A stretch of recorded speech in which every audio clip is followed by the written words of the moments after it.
할렐루야. 오늘은 2월 20일 토요일입니다. 오늘 본문은 누가복음 16장 14절서부터 31절까지 나와 있는 부자와 나사로에 관한 이야기를 오늘 예수님께서 우리에게 말씀을 해주고 있습니다. 오늘 본문 말씀에 들어가기 전에 어제는 저희 교회 한 집사님께서 자기 어머니가 85세 정도 되셨는데 이제 연세도 있으시기도 하고 또 원치 않는 질병도 있으시고 또 본인의 평생의 기도의 제목이 어머니께서 예수님을 영접했으면 참 좋겠다라고 부탁을 하셔서 사모님하고 같이 가서 예배하면서 복음을 전했습니다. 그리고 그 어머니께서 예수님을 마음속의 구주로 또 영접하시는 참 하나님 앞에 감사한 그러한 시간이 있었는데 저도 저희 어머니가 지금 연세가 84세 정도 되셨고 참 삶을 가만히 한번 돌아보면 어려운 시대를 사셨던 그러한 분들이죠.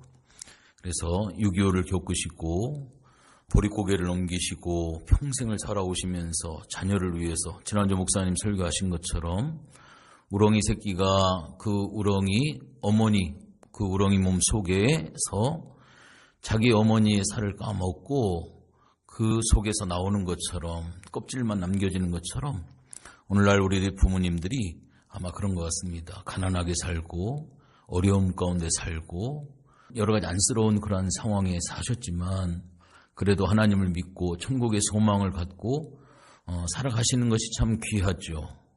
어제 그 어머니도 육신의 연약함이 있지만 이제 언제 하나님께서 그를 하나님의 품으로 인도하실지는 모르지만 그래도 하나님 예수님을 마음의 구주로 영접을 하고 천국에 대한 소망을 가질 수 있다라고 하는 것이 참 눈물 나도록 참 귀한 것 같습니다.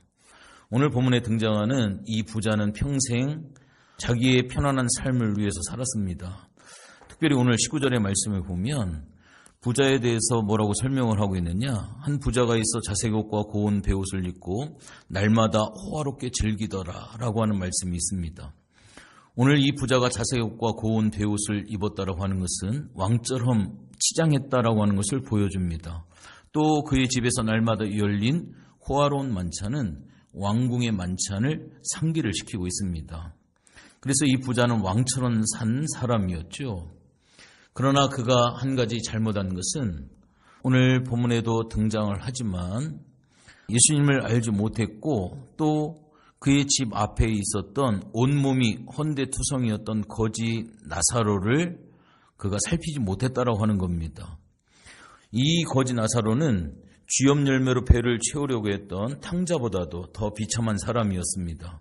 이 극단적인 광경은 이 부자가 얼마나 무정하고 매정한 자인가를 고발을 하고 있습니다. 그는 불의의 제물로 친구를 사귀는 그러한 사람이 아니었습니다. 예수님께서 오늘 이 비유를 통하여서 어제 말씀을 드린 불의한 청지기의 비유를 적용한 교훈에서 이 제물 사용의 문제는 본질적으로 신앙의 문제로 귀결된다라고 하는 것을 볼 수가 있습니다. 한 사람이 두 주인을 섬길 수가 없고 하나님과 재물을 겸하여 섬길 수 없다라고 하는 어제 13절의 말씀을 진리를 오늘 이 부자 나사로의 이야기는 이 진리를 입증한다라고 볼 수가 있습니다. 그런데 이 두 사람의 처지가 사후에 완전히 반전이 되어지죠. 거지 나사로는 죽은 이후에 천사들의 호송을 받아 아브라함의 품에 안겼고 화려한 장례식으로 호화로운 인생을 마감한 부자는 고통당하는 음부에 들어갑니다. 땅에서는 거지가 부자를 올려다 보았는데 천상에서는 정반대가 되었습니다. 음부의 고통 중에 있는 부자가 아브라함의 품에서 안식과 위로를 누리고 있는 나사로를 올려다보게 되어진 겁니다. 그런데 여기 오늘 본문 24절, 25절, 26절의 말씀 보면 이 부자는 아브라함에게 나사로를 보내 손가락 끝에 물을 찍어 자기 혀를 시원하게 해달라고 부탁을 합니다. 그가 아버지 아브라함이여라고 부르는 것은 음부의 고통 속에서도 자기는 아브라함의 자손이라고 하는 자신감을 가지고 있었던 것을 보여줍니다. 아마 이 자신감을 가지고 이 부자는 평생을 살았던 사람이었던 것 같습니다.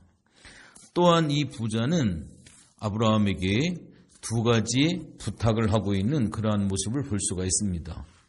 첫 번째 부탁이 바로 무엇이냐면 오늘 본문에 24절에 나사로를 보내서 그 손가락 끝에 물을 찍어 내 혀를 서늘하게 해달라라고 이야기를 합니다. 그때 아브라함은 그 부자와 나사로가 있는 곳이 다르기 때문에 큰 구렁텅이가 놓여 있어서 이쪽에서 저쪽으로 저쪽에서 이쪽으로 결코 건너올 수 없다라고 그 부탁을 거절을 합니다. 두 번째 부탁을 하는데 27절에 보면 그러면 아버지여 구하오니 나사로를 내 아버지의 집에 보내소서. 내 형제 5이 있는데 그들에게 증언하게 하여 그들로 이 고통받는 곳에 오지 않게 하소서. 아마 음부에 들어간 이 부자가 그때서야 이 음부의 고통이라고 하는 것이 얼마나 큰 것인가, 자기 형제들은 이 고통을 보지 않았으면 좋겠다라고 하는 마음으로 부탁을 하고 있습니다. 그때 아브라함의 이야기가 그들에게 모세와 선지자들이 있으니 그들에게 들을 것이다 라고 이야기를 합니다. 그러면서 모세와 선지자들에게 듣지 아니하면 비록 죽은 자 가운데서 살아난 사람이 가서 이야기한다 할지라도 아마 그 이야기는 듣지 아니할 것이다 라고 단언을 하면서 이야기를 하고 있지요. 계속적으로 이번 주간에는 물질에 대한 부분들을 계속적으로 이야기를 하고 있습니다. 이 재물이라고 하는 것은 사람이 살아가는 데 필요하지만 사람들은 이것에 집착하다가 자신의 생을 망치기도 합니다. 우리가 재물에 집착하지 아니하고 주님을 위해 재물을 어떻게 하면 사용할 수 있을까? 오늘 본문은 3가지를 크게 우리에게 이야기를 합니다. 탐심을 물리쳐야 됨을 이야기를 하죠. 재물을 소유하지만 재물을 주인으로 여겨서는 안 되고요. 돈을 사용하지만 돈을 사랑해서는 안 됩니다. 주님을 위해 재물을 사용해야지 그 재물을 의지하고 섬길 수는 없습니다. 재물을 의지하는 것만큼 위험한 것이 있는데 열심히 공로를 쌓으면 하나님이 물질로 복을 주신다는 생각입니다. 하나님이 필요한 것을 우리에게 주시되 그것 자체가 복이라는 생각은 굉장히 위험합니다. 가난과 질병 등으로 어려움을 겪는 분들은 다 하나님이 미워하시는 자라는 그러한 이야기가 들 수 있기 때문에 그렇습니다.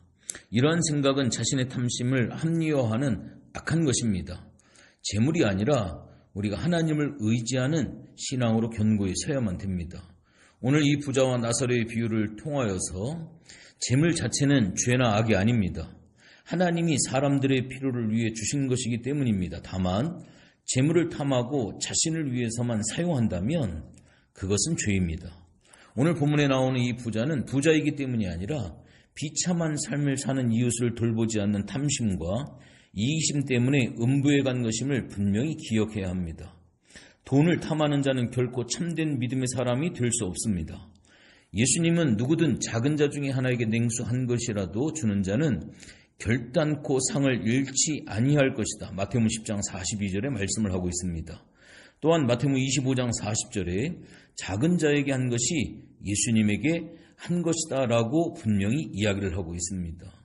한 가지만 더 추가적으로 말씀을 드리면 오늘 본문 27절서부터 31절까지 나와 있는 말씀처럼 하나님의 말씀을 통하여 참된 회개가 유혹을 이길 수 있음을 보여주고 있습니다. 하나님의 말씀은 유혹을 분별하게 하고 죄를 혐오하게 하고 범죄에 대해 애통하게 만들고 십자가의 은총을 구하게 합니다. 이렇게 회개는 모든 은혜의 산물이고 더 큰 은혜로 나아가는 고속도로가 되어줄 수가 있습니다. 오늘 우리는 하나님 앞에 겸손하고 어린아이와 같은 부드러운 마음으로 회개하는 그러한 사람이 이 시대에 하나님의 가장 귀한 축복받는 사람임을 우리가 기억을 해야만 합니다. 결론적으로 좀 말씀을 드립니다. 재물을 탐하면 그 종이 되지만 우리 성도들은 오히려 그 재물을 종으로 삼는 그러한 삶이 필요합니다. 재물을 주의 뜻대로 사용함으로 이웃을 돕고 평안과 기쁨을 누리는 성도의 삶을 사모하는 그러한 여러분들이 꼭 되어지시기를 주님의 이름으로 부탁을 드리겠습니다. 기도합니다. 하나님, 오늘 우리가 잘 알고 있는 부자와 나사로의 비유의 이야기를 살펴보았습니다. 하나님, 이 땅에 수많은 사람들이 물질의 종이 돼서 물질을 지배하지 못하고 이 물질의 지배를 당하는 그러한 삶을 살아가고 있습니다.